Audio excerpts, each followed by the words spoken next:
1952 में बाबा साहब अंबेडकर को चुनाव हराने के लिए कांग्रेस ने एड़ी चोटी लगाई थी।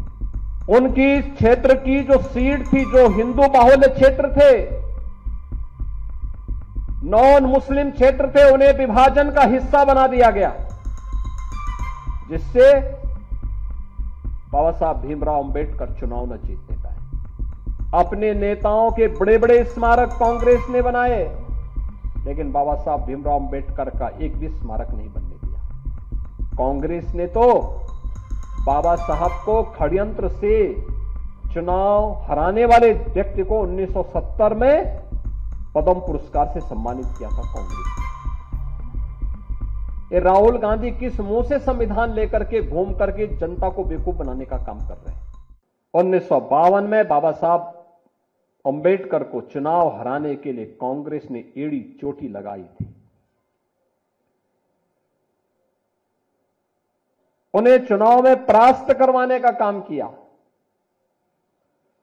बाबा साहब भीमराव अंबेडकर 1946 में संविधान सभा के सदस्य न बने, इसके लिए षड्यंत्र किए गए।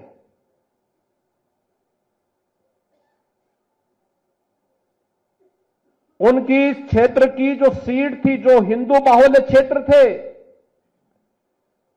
नॉन मुस्लिम क्षेत्र थे, उन्हें विभाजन का हिस्सा बना दिया गया, जिससे बाबा साहब भीमराव अंबेडकर चुनाव न जीतने पाए।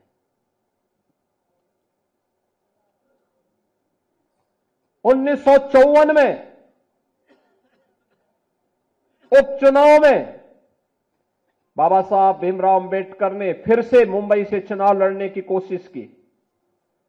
कांग्रेस ने उनके सहायक को तोड़ दिया और उसी को बाबा साहब भीमराव अंबेडकर के खिलाफ लड़ाने का काम किया, उन्हें परास्त करने का काम किया।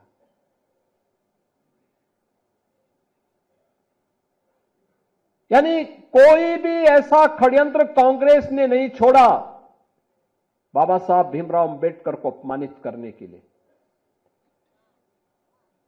अपने नेताओं के बड़े बड़े स्मारक कांग्रेस ने बनाए, लेकिन बाबा साहब भीमराव अंबेडकर का एक भी स्मारक नहीं बनने दिया,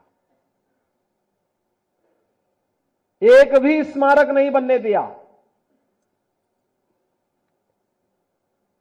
यहां तक कि मऊ मध्य प्रदेश में, जहां पर बाबा साहब भीमराव अंबेडकर ने जन्म लिया था, मऊ छावनी, कांग्रेस ने नहीं बनने दिया। कांग्रेस की सरकारें थी, नहीं बनने दिया। इंग्लैंड में रह करके, जिस भवन में रह करके उन्होंने अपनी उच्च शिक्षा प्राप्त की, उस भवन को कभी भी भारत सरकार खरीदे और बाबा साहब भीमराव अंबेडकर का स्मारक बने, कांग्रेस ने नहीं किया। दिल्ली में रह करके जिस भवन में उन्होंने अपनी अंतिम श्वास ली, उस भवन को स्मारक बनाने की मांग हो रही थी 1956 से ही। 9 अलीपुर मार्ग दिल्ली का नहीं बनने दिया कांग्रेस ने। नागपुर में जहां उन्होंने दीक्षा ली, वहां पर बाबा साहब भीमराव अंबेडकर का स्मारक बने, कांग्रेस ने नहीं बनने दिया।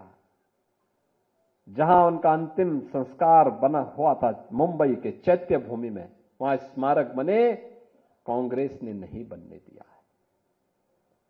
बहनों और भाइयों, बाबा साहब भीमराव अंबेडकर के इन 5 स्थानों पर 5 अंतर्राष्ट्रीय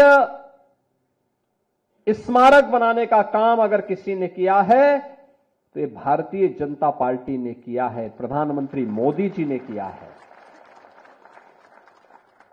मऊ छावनी मध्य प्रदेश में भारतीय जनता पार्टी के मुख्यमंत्री श्री सुंदरलाल पटवा थे।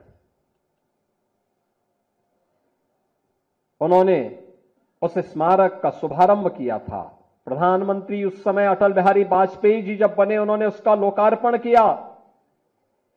मोदी जी उस कार्यक्रम में वहां गए।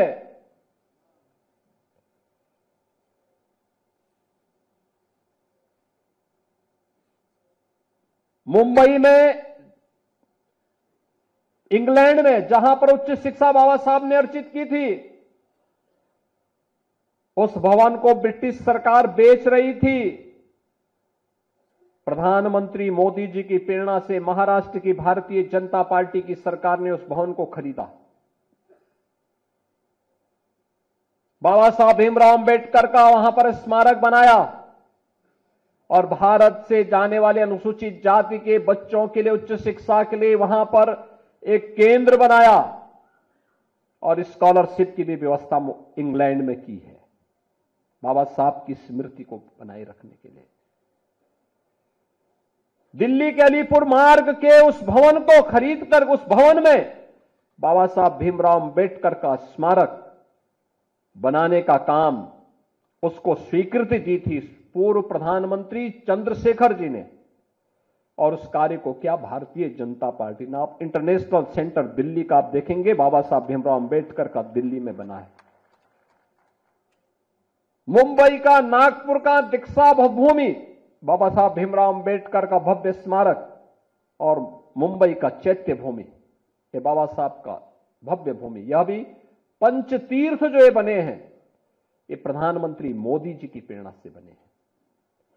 कांग्रेस ने तो बाबा साहब को षड्यंत्र से चुनाव हराने वाले व्यक्ति को 1970 में पद्म पुरस्कार से सम्मानित किया था कांग्रेस ने। ये राहुल गांधी किस मुंह से संविधान लेकर के घूम करके जनता को बेवकूफ बनाने का काम कर रहे हैं।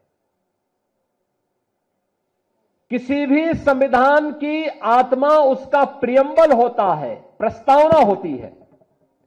और याद रखना, बाबा साहब भीमराव अंबेडकर ने 26 नवंबर 1949 को जो संविधान का ड्राफ्ट तैयार किया था, जो संविधान भारत की संविधान सभा को सौंपा था, उस संविधान सभा में प्रस्तावना में 2 शब्द नहीं थे, सेकुलर शब्द भी नहीं था और सोशलिस्ट शब्द भी नहीं था। कांग्रेस ने अपने हित के, अपने स्वार्थ के लिए, जब इस देश के अंदर इमरजेंसी लागू की गई थी, आपातकाल के दौरान कांग्रेस ने 2 शब्द रात के अंधेरे में डाल करके बाबा साहब भीमराव अंबेडकर का अपमान करने का काम किया था। कांग्रेस ने लगातार कोई ऐसा अवसर नहीं छोड़ा जो भारत के संविधान के गले को घोंटने के समान थे। हर अवसर पर संशोधन पे संशोधन, संशोधन पे संशोधन करती रही। अनुसूचित जाति को उसका अधिकार मिले, अनुसूचित जनजाति को उसका अधिकार मिले, पिछड़ी जाति के लोगों को उसका अधिकार मिले, कभी यह प्रयास नहीं किया। हम पूछना चाहते हैं कांग्रेस के लोगों से, समाजवादी पार्टी के लोगों से, कि आखिर अलीगढ़ मुस्लिम विश्वविद्यालय में या जामिया मिलिया विश्वविद्यालय में अनुसूचित जाति, जनजाति या पिछड़ी जाति के नौजवानों को प्रवेश में भी और नौकरी में भी क्यों आरक्षण नहीं है? क्यों नहीं इन्होंने इसके लिए वहां प्रावधान किया?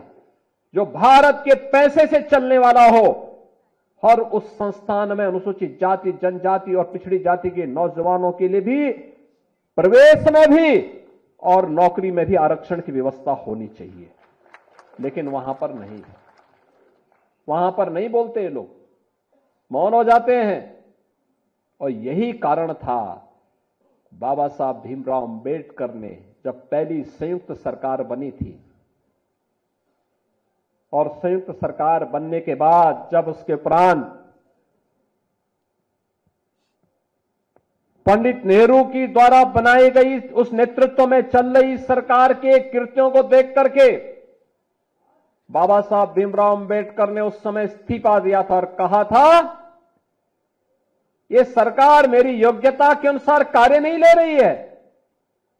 मैं पहला भारतीय हूं जिसने अर्थशास्त्र में पीएचडी की है, शोध किया है, भारत के निर्माण में योगदान देना चाहता हूं, लेकिन मेरी कोई उपयोगिता नहीं करते।